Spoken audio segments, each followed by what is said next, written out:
back to Texas Platinum, the last of the real water cooler talk shows here on YouTube. Texas, big win against Florida, 8-1 now, down the stretch of the season of the SEC. Big one this weekend, though. The Horns are going to Fayetteville, an old rivalry that we're going to restore this weekend, which is honestly super exciting. You know, you're always kind of nervous when you go to Arkansas, so hopefully we take care of business. We should, but that's why they play the games, I guess. Madrid's on here today. No Trevor. But thank you all for tuning in. I know it's been a second, but go ahead and like and subscribe and all that good stuff if you can. We appreciate it very much. So last week Texas kind of handled Florida, looked like our old selves again finally, and it kind of reminded me of last year. You know, we kind of stumbled midseason after the OU loss and then almost lost to Houston, barely beat TCU on the road. Then we kind of found our footing again, started rolling again, and it kind of felt like that against Florida. And I hope that's what's happening again right now with this season. So Madrid, just you can take it anywhere you want. How do you feel about the Horns, Quinn Ewers? We're ranked number 3 in the CFP. What are your thoughts at going into week? Yeah, I liked that you brought up last year because I really do think it coincides both these years with the health of Quinn. It's the same thing. He starts hot, or let's just say the team starts hot. And then we're forced to, kind of hunker down mid-season to make sure nothing implodes. And then we get Quinn back and we kind of get our momentum back. I think it was last week or after this game or right before it was reported that Sark said to the team, let's go on a heater. We're about to go on a heater. I'm feeling that. I'm feeling that vibe, at least until Aggie at the end. But that one's up for grabs. But I do believe that this little stretch of the season, what we have left of it, is a good time to get back on track. Get you prepared for the real important games in November. But overall, I think so my standards are higher now. So I think I'm content with the team. I'm happy where we're at. But there is still some things that worry me. As much as I do love Quinn, this year has been, I don't know, disappointing for me, just in the sense that I was expecting another leap, and maybe it wasn't a leap, it was more of like a step. You look at the game, last week, and I think 3 of those were just touchdowns, like screens, or just some kind of trickery. And those are all fun to watch and everything, and those get counted for stats. But in the back of your head, that the high schooler could have thrown that or something. You know what I mean? Yeah. Although he did get robbed by that one corner touchdown. I think it was the DJ Moore who didn't step in bounce, or he bobbled it. So that was a nice pass as well. I don't mean to make this whole segment about Quinn, but I just think so much of our momentum and our state of our team is tied to him. I mean, you see that in Georgia. That's hard to get out of your mind too. Maybe we could chalk that up to just being, first game, or not first game, but still recovering, getting those feet underneath them from that injury. But right now, it's a good vibe, but I think there's still improvement to make throughout the season. What do you think, Matt? Yeah, dude, I agree. I think we're moving in the right direction again, finally. And I really just loved, I know, like you said, Quinn didn't go downfield that much last game, but he did make some good throws downfield, like more than we'd seen in a long time. That's fair. That DeAndre Moore one was a dime. He had 2 to DeAndre Moore that were dropped. And there were a couple more that found Golden downfield a couple times. So it's good to see that he's not afraid. He still doesn't step into throws, and it frustrates me. But that's just who he is at this point. He's got to live with that.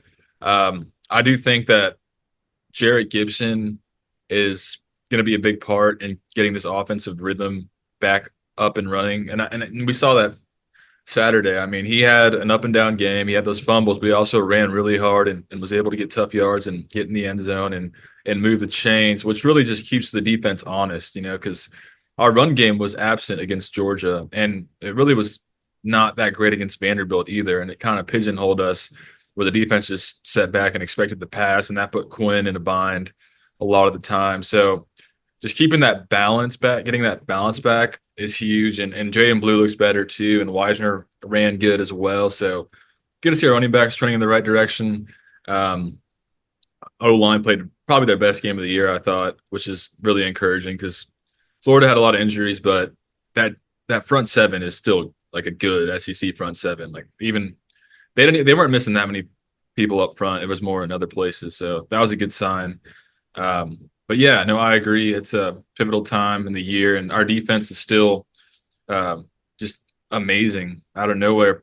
It's just number one pass defense and number one defense in the country, honestly, by a lot of metrics. So yeah, it's things are trending in the right direction. I'm also skeptical about Quinn long term, like you are, because there's just too many red flags we see with him at this point in his career. But in that same breath, when he's on and when he's hot, he's like a top three quarterback in the country. So hopefully we get the good Quinn the rest of the way, but I don't know if we can count on that. But the thing I like about this team though is it just really feels like, with the CFP, you look around at the bracket, and I just feel like this team has a really good shot at winning a national championship, as good as anyone.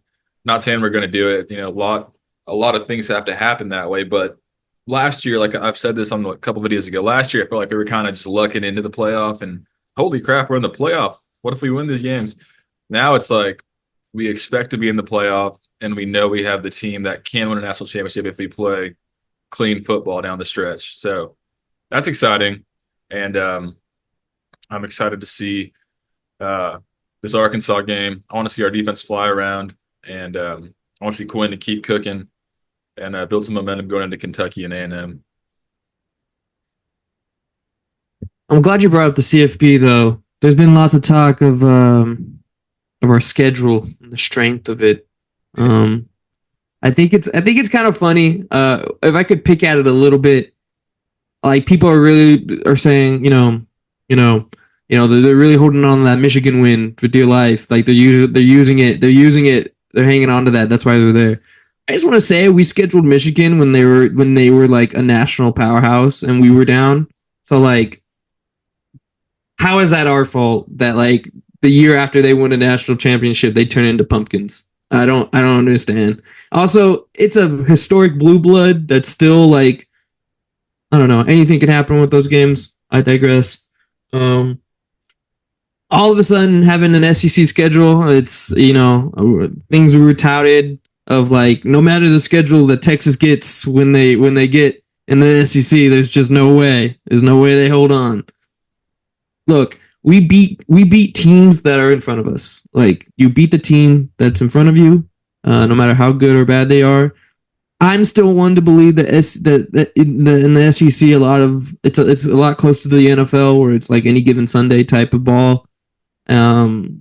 Look, we got scared versus Vandy. That came down to an onside kick at the end. Like let's be real. Like. But if you're gonna say Florida was down, then you got to say that Vandy was up a little bit. So I don't know. You can't. It's funny to see it being used against us.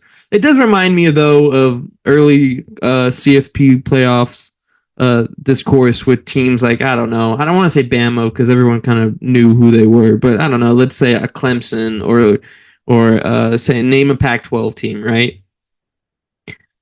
You're in a good spot when they start giving you the strength of schedule argument against you. Look, you're in a good spot there. If that's the only thing they're knocking you on, that means you're taking care of business. And I think we're in a great spot. What are we for? We're three. I think we're in a spot like, knock on wood.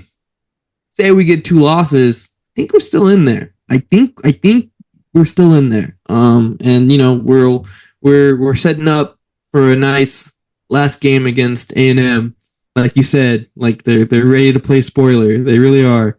But I think we're in a good spot. I think the strength of schedule stuff is a little overblown. I think we're better than people give us credit for. I think they see. I think a lot of people watch football through the eyes of what's their quarterback doing. And look, we dogged on Quinn a little bit here, but he is playing. He's playing at a pace where, if we don't ask him to be Superman with a good running game, then we're in a good spot and you can start wheeling and dealing. people remember Georgia. They hold that against them. They don't even talk about this defense though. This defense is playing lights out. PK is the most underrated coordinator coach in general. I'm serious. He's what's great about PK is I don't think he'll ever get like a head coaching gig anywhere. I think he's just a lifer at defensive coordinator, but he's so good that's great for us. I think we're in a great spot. That was a home run hire. It took a while to come to fruition to see that, but I think he's the main reason we're probably him and that defense are the main reason we're probably up there, or more than half the reason that we're up there at number 3. So Yeah, no, you're so right, and it's nice to have that defense because even when Quinn's playing like a terrible game and our offense is completely abysmal, which is very rare, our defense will keep us in every game. But just you talk about PK. I'm talking about Jeff Banks now, our special teams coordinator. I don't know what's going on with our special teams. Bert Auburn has just been not good this year, and that's a guy that we trusted that made big kicks last year. And it's hard to watch, dude. I see you shaking your head, man. He's like not even close on like chip shots. there's no dicker, man. There's no Yeah, dicker. Like and I don't trust him at all. If we're in the what? Are you, playoff or at A&M to win us a game down the stretch, dude. 35 yards out? Odds. It got to be 30 in. Like 40. I'm nervous. But like, oh no, if it's not PAT distance, or if it's at an angle, God forbid he has to kick something from an angle. I don't know. Yeah, man, it's scary, man. Hopefully he can nail a couple against Arkansas and Kentucky and then get that confidence back. Because last year he made like 19 in a row, like set a record for 19 made field goals in a row, and he was automatic. So it's mental, obviously. So hopefully we can get his mojo back. But back to the strength of schedule argument. I'm glad you brought that up. People are hating on us, and it's mostly just the haters and losers out there that are just have Texas derangement syndrome that are hating on us. But the CFP is the ones that matter, and they have us at number 3, so clearly they respect us, and they have us pretty much the highest ranked team outside of Oregon and Ohio State. That first in, I guess, like national championship, first one out would be Texas, and that's the debate. If Texas were to lose at A&M in a close game or get upset in Vietnam, I think Texas is in a good spot, depending on the outcome of the championships. No auto bid stealing. That would throw a wrench into all this. If the favorites take care of business, or we could slide in at 10-2, as like maybe like a 10 seed or 11 seed, and make the playoffs still. So that's a good, I guess, safety net to have in theory. But Texas is more than capable of winning out, more than capable of winning the SEC championship. And I'm so curious how it's going to play out because there's this big old jumble of like 2-loss SEC teams: Ole Miss, Alabama, Tennessee might join the ranks this weekend, or Georgia, because they play Georgia. A&M has 2 losses, I think, in the SEC. So it's just, and then if we were to lose a second game, it's just going to be a big mess. LSU has 2 losses. So I don't know how this tiebreaker is going to work out. The bottom line is Texas controls their destiny, and we just need to take care of business and get to Atlanta, and then we'll be set for all of our goals. So that's championship and a national championship. But yeah, man, you have on here Jonte Cook out of here on this Google Doc. Our boy Jonte Cook has entered the transfer portal. He's out of here. So what are your thoughts on that, Madrid? I'm very confused. First off, because his whole thing was Arch. Like his whole thing was like, I'm playing with Arch, and it's like, not only has that not like really come, like Arch has been the backup. Like it's not his time yet. Okay, it's next year.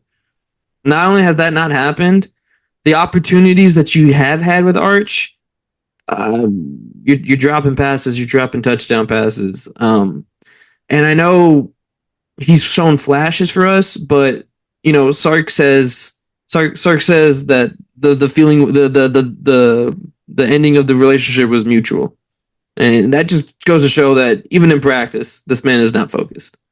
You look at his social media presence. I don't like to do that too much, though, just because kids are kids. But you add that to the performance on the field and what the coaches are saying, you can kind of put a puzzle together or a picture together. And yeah, this guy is not. He's not mature. He's really not. He's a 19-year-old kid. But the thing is, if you're gonna play at a program like Texas, you got to be locked in. Like this isn't Texas of 2015 or 2013. You got Chris Board liking Aggie tweets on at halftime. I remember that, and that broke my heart. And I remember being like, wow, this team is like not serious. But yeah, it's like if you're not gonna if that's the level you're gonna stoop to, and like look, he's already in comments doing horns down and with emojis and stuff, and it's like, all right, man, like did you actually ever want to be here, or was it just more? Did you actually really want to be at Texas, or did you want to just see what you could get out of Texas?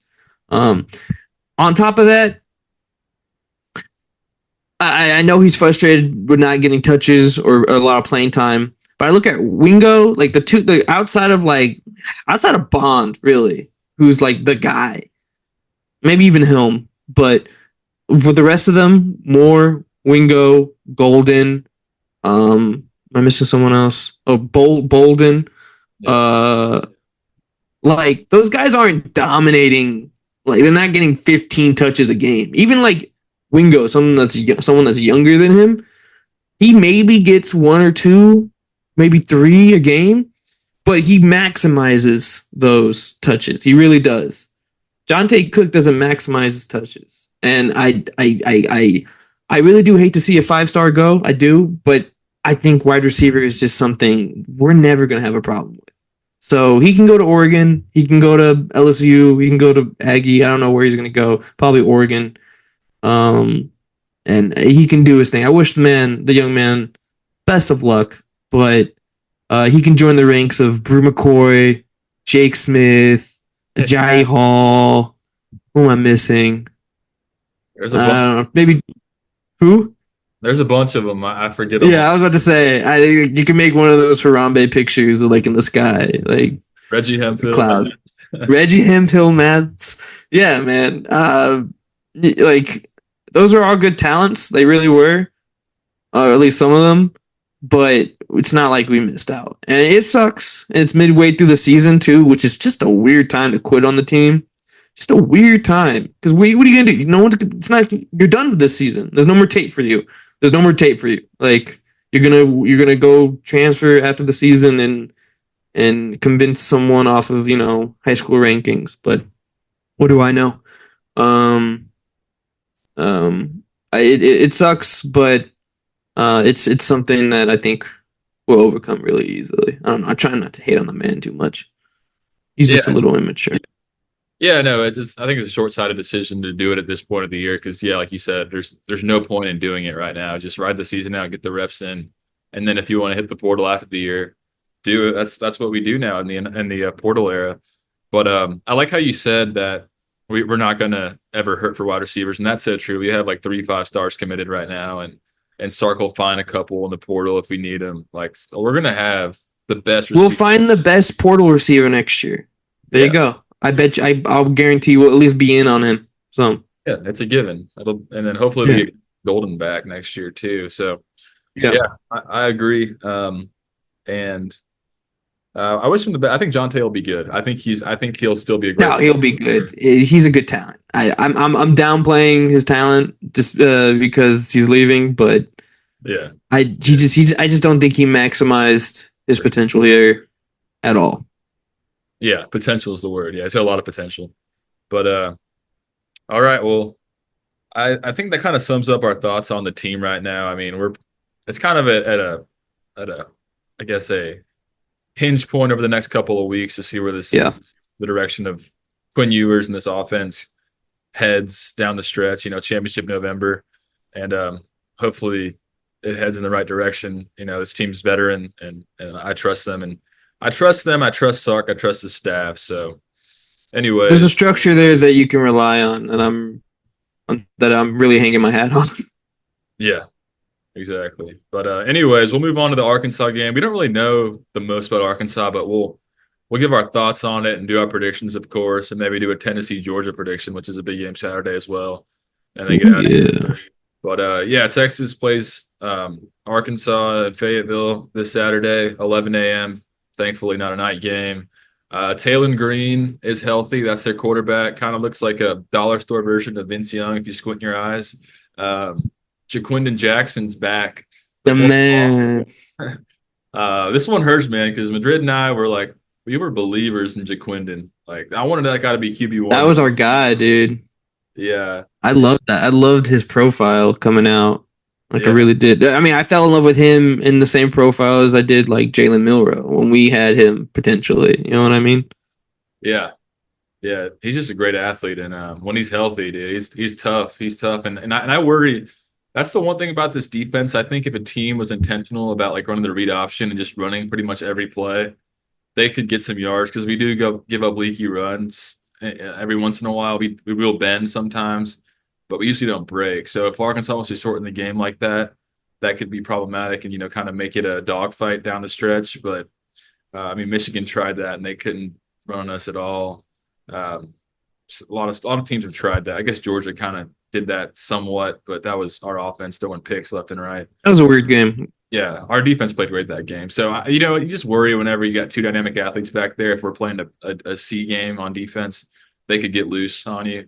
I think they got Keytron Jackson at wide receiver still. I don't know much about Arkansas. I know they have Landon Jackson Luke on. Haas, Yeah, Luke Haas, a tight the end. tight end. Yeah. They got Landon Jackson, probably a first round pick on the edge. Oh yeah, he's a stud. And we have his little brother, 5-star committed Lance Jackson. So hopefully he's as good as him. But just look down the line. Arkansas's pass defense is like worse in the nation. This is another opportunity for Quinn to get his swagger back. O-line's got to hold up for him, but people will be open all day long as he gets a little bit of time. And the matchup, of course, favors Texas. We're favored by 14. Started off at like 16 and a half. And I mean, Arkansas beat Tennessee at home. That's their big one of the year. They lost to A&M, lost to LSU pretty badly at home. Got blown out by Ole Miss 2 weeks ago at home. Then they got the bye week. So they're coming off a bye week. So obviously Bobby Petrino, offensive coordinator, is going to have some things up his sleeve for us. This is a game that Arkansas circles. It's a big old rivalry. And a lot of those kids, most of those kids in that school are from the state of Texas. So that, they hate the Longhorns. And I hope our team is aware of that. We have some players on the team that were there in 2021, like Jade Barron, Brendan Broughton, Alfred Collins, David Benda, when we got just absolutely destroyed with Hudson Card at quarterback and baby Xavier Worthy out there. So hopefully Sark takes this game personally, because that was probably our worst loss of the Sark era that I can remember, maybe at Iowa State that year too. But hopefully Yeah, it was. we're coming to right or wrong and punish them and win by 50, because we could do that if we play a good game. So any thoughts on this game, Madrid, or do you want to go into the predictions? I just remember that last Arkansas game and getting the Hudson Card fever cured for me immediately. Just being like, oh, this is just not gonna work. Yeah. This is just not gonna work. And then seeing Casey Thompson post like a inspirational post afterwards and being like, maybe this is my guy. And then this is the worst season ever. So Hey, I'm hoping he lit up Tech though and dropped 70 like a couple. That's weeks true. ago. We thought he was. Yeah. I thought he was the truth. He was dropping in the bucket for Worthy, like a freshman Worthy. It was beauty. It was beauty, bro. It was a beauty. I just don't buy that guy. He's on Oklahoma, like 8th-year senior. We've talked about this. I don't understand how that guy's not playing over Jackson Arnold or like Michael Hawkins. Like, he's better than those guys. Like, those guys are so bad. Casey Thompson's at least an average quarterback at best. Those guys are like, he's terrible. A grown ass man. He better be. I think it's okay. If we're gonna talk about Casey Thompson real quick, I don't know if you saw, it was like a week or two ago. He did like an overtime like piece, and he's like, I'm hating so hard right now. He's like, I'm finally at the place I wanted to be. I was like, you could have gone to OU first. Like, you could, like, this could have been the first choice. You could have been your thing, dude. Really? This is where you wanted to be? I highly doubt that, dude. I highly doubt after FAU and Nebraska, you were like, I'm coming home. Like, I don't know. I just, why is this guy even getting a piece? He's not even playing. He's not even They're not even sniffing him at the. I don't know. It media is funny. Just Yeah, weird times. OU's a mess, dude. It's so funny. They're gonna have a decision to make at the end of the year because they got Bama and LSU. They're gonna lose both those games, I would imagine. They're gonna be like 5-7, year three of Brent Venables. They might can him, but I don't know who they'd hire. Man, It'd be hard to get someone good out there right now. a 5-7 OU. Yeah. Wow. Charlie Look at Strong. us. They're Charlie Look at Strong. us. I know, look at us, number three in the country. Blew him out. Yeah. This one. Oh God, that's good stuff right there. But, Um, all right. Well, we were talking about Arkansas. they suck. Yeah. I'm nervous still. They suck, but I'm nervous. No, I'm nervous. It's an old school rivalry. One I guess I really never, or we both never really got to experience too much.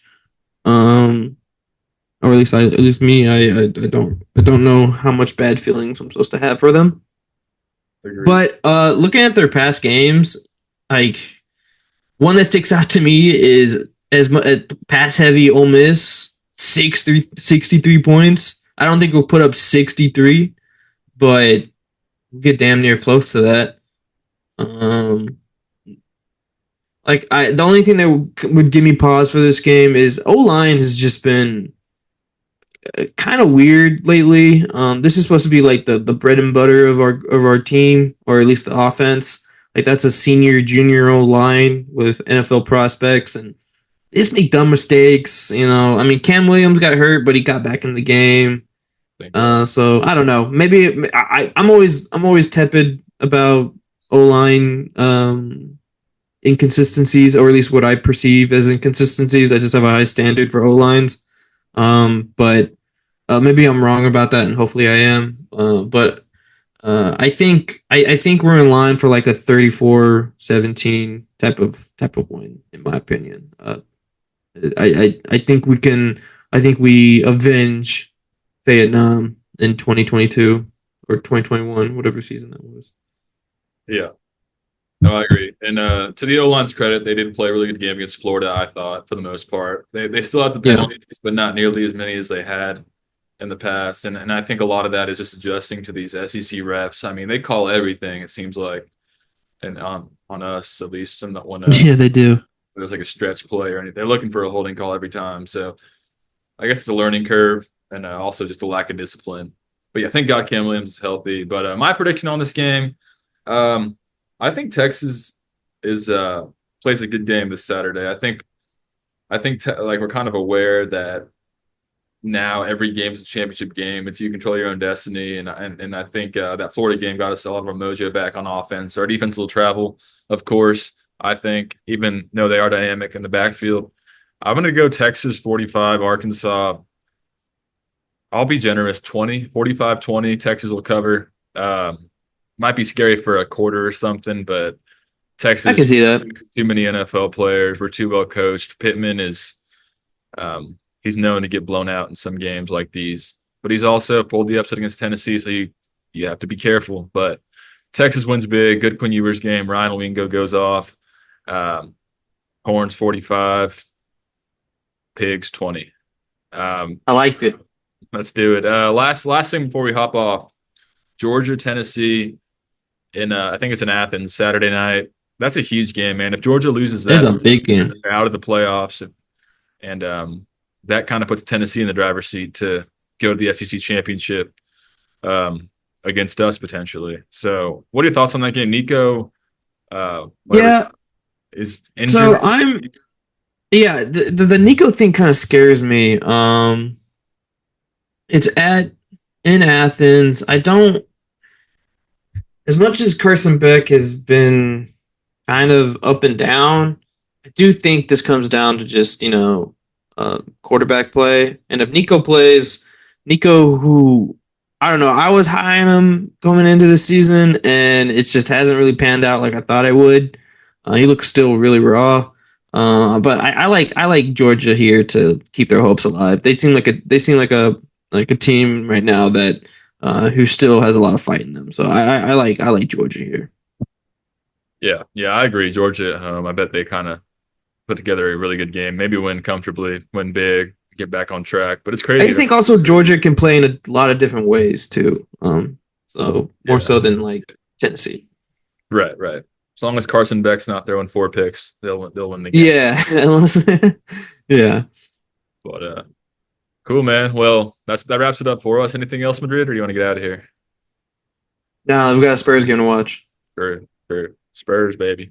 All right, guys. Thank y'all for watching. It was fun. It's been a second since we've been on here, so if you made it through, give us a like and a comment, and we'd appreciate that very much. We'll see you on the next one. The Horns are gonna take care of some pigs on Saturday, hopefully. Let's do it.